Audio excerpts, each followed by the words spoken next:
వాట్సాప్లో పంపడం చేయడం నేనన్నా I'm coming 18th I will disclose కానీ అనుకోకుండా ఆయన 11/9 డిక్లేర్ అయింది 11 దీక్ష విరమించాడు. ఇది నా దగ్గర డాక్యుమెంటు. నిజంగా చిత్తశుద్ధి ఉంటే టీఆర్ఎస్ ఎవరి నాయకులే కానీ ప్రజలను మభ్యపెట్టి అబద్ధాలు చెప్పి సాగు నోట్ల నువ్వు పెట్టలేదు. 1200 మందిని చంపినావు, 4 లక్షల మందిని చంపుతా అని చెప్పేదవుతుందో 24 స్టేట్మెంట్ ఇచ్చావు. దయచేసి ఈ రోజు నుంచి ఇంకా 4 రోజుల అవకాశం ఉంది నీకు. దయచేసి దీన్ని సవరించుకో. నేను దీక్ష ఏదైతుందో మినరల్ విటమిన్స్ వేసుకున్నా, నిజంగానే వేసుకోలేదు. కమాన్ రా, నీ పార్టీ నుంచి ఎవరిని పంపిస్తావు? నీ అటెండర్ని పంపిస్తావా? నీ డ్రైవర్నా? నీ బిడ్డనా? అల్లున్నా? కొడుకునా? ఎవరిని పంపించినా పర్లేదు. నీ మాజీ మంత్రుల 39 మంది ఎమ్మెల్యేలు ఉన్నారు, ఎంపీలు ఉన్నారు, పోటీ చేసేవాళ్ళు ఉన్నారు. ఇది అబద్ధం అని చెప్పానండి. సో అందుకోసం నేను కేసీఆర్ గారికి విజ్ఞప్తి చేసేది ఏంటంటే ఇప్పటికైనా డిగ్నిఫైడ్గా ఓటమిని ఒప్పుకొని జాదుగారు చేయకు. వచ్చేది మిశ్రమ ప్రభుత్వం అంటాడు, 200 బీజేపీకి రావంటాడు, 100 కాంగ్రెస్ రావంటాడు, కూటమిది అంటాడు. అరే నీకు ఒక్క సీట్ రాదయ్యా, వస్తే మెదకు లేకపోతే లేదు, అయితే 0 లేకపోతే 1. నీ అడ్రస్ ఉండదు. నీవు ఇలా టెలికమ్యూనికేషన్ ఇష్యూలో చెప్తున్నా, ఫోన్ ట్యాపింగ్లో ఆఫ్టర్ 13th ఆర్ June 4 తర్వాత 100%, 100 కాదు 135 కోట్ల % కేసీఆర్ జైలు పోవడం ఖాయము. On basis of Radhakishan Rao statement. Prabhakar Rao వచ్చినాక వీళ్ళు అప్రూవర్గా మారుతారు. అయితే ప్రభాకర్ రావా ఐజియా, అయితే రాధాకిషన్ రావా, అయితే ఇంకెవరో ఆయన కాలబెట్టిండు కదా పిల్లగాడు మురళి అరెస్ట్ అయ్యింది కదా, ప్రణీత్ రావు, ఎవరో ఒకరు అప్రూవర్ అవుతారు. అయినప్పుడు నువ్వు ఖచ్చితంగా అరెస్ట్ అవుతావు. నీకు నిజంగానే సంబంధం లేదు. ఇది బఫూన్ చేస్తున్నారు. హోమ్ డిపార్ట్మెంట్ ఎవరి దగ్గర ఉంటుందా? ఎలా అంటాడు? సీఎం దగ్గర ఉంటుంది.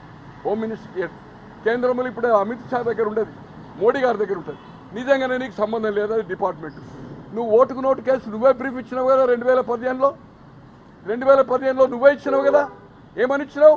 హరిహరాదులు వచ్చిన చంద్రబాబును రక్షించలేరని చెప్పినావు కదా. బ్లాక్మెయిల్ చేసి ఆయన ఆంధ్రకు పంపించినావు కదా. రైట్. మొన్న 2 సంవత్సరాల కింద రోహిత్ రెడ్డి, గువ్వల బాలరాజు ఆ ఫామ్ హౌస్లో పిఎల్ సంతోష బీజేపీ జనరల్ సెక్రటరీ అక్కడ పట్టించావు.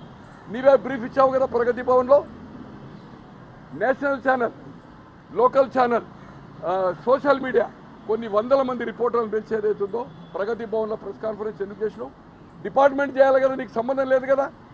అందరు చీఫ్ జస్టిస్లకు 28 రాష్ట్రాలకు పంపించినావు కదా, కేంద్ర మంత్రులకు పంపించినావు కదా, ముఖ్యమంత్రులకు పంపించినావు కదా. ఎందుకు పంపించినావు? నీకు సంబంధం లేకపోతే నువ్వెందుకు బ్రీఫ్ ఇచ్చినావు? పోలీస్ చేయలేదా బ్రీఫ్? అది పోలీసు బయట పెట్టలేదే, ముఖ్యమంత్రిగా నువ్వే బయట పెట్టినావు కదా మొత్తము.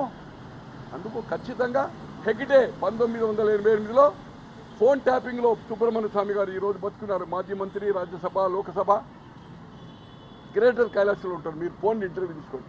ట్యాపింగ్ దేవగౌడ గారిది పొలిటికల్ చేసేది ఉంటే స్టెప్ డౌన్ అయిండు.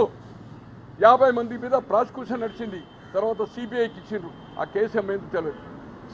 కేసు ఏమవుతుందా కాదా?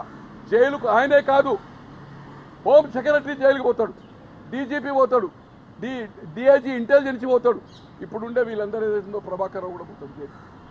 వీళ్ళందరూ బాధ్యులే, ఎవరు తప్పించుకుని.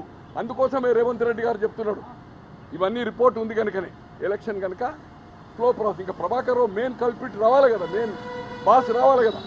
ఆయనను రెడ్ కార్నర్లో పెడతారు.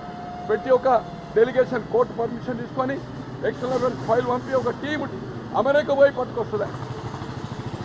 తర్వాత వీళ్ళు జైలు పోతారని ఎందుకంటుండంటే 2 బెడ్రూములు మన పేరేని చెర్లపల్లి ఎందుకంటుండంటే ఇది జైలుకు పోతారని. జైలు పోవడం ఖాయము. దాంట్లో కేటీఆర్ ఉంటాడు, సంతోష్ ఉంటాడు, అధికారులు ఉంటారు. ఈ ఇండియన్ హిస్టరీలో ఇది ఒక టెలిగ్రాఫ్ చట్టం ప్రకారం కేంద్ర పరిధిలో. కానీ హోమ్ సెక్రటరీకి ఏదైతుందో పర్మిషన్ ఇస్తారు కొన్ని చట్టం రాష్ట్రంలో. అక్కడ ఎవరు ట్యాప్ చేయాలన్నా హోమ్ సెక్రటరీ పర్మిషన్ తీసుకోవాలి. ఎవరి కోసము? దేశ భద్రత, ఎక్స్ట్రీమిస్టులు, ఐఎస్ఐలు ఇటువంటి వాళ్ళ కోసం, కానీ పొలిటికల్ కోసం కాదు. దీన్ని అది మిస్యూజ్ చేసేది కనుక ఖచ్చితంగా దాని ఐజ్ ఫర్ ఇన్స్ట్రక్షన్ కేసీఆర్. జైలుకు పోవడం అనేది ఖాయము. ఎవరు అతన్ని ఆ జైలుకు పోవడం నుంచి తప్పించుకోలేరు. ఇటువంటిది ఎవరికి చెప్తున్నావు ఈ మాయమాటలు?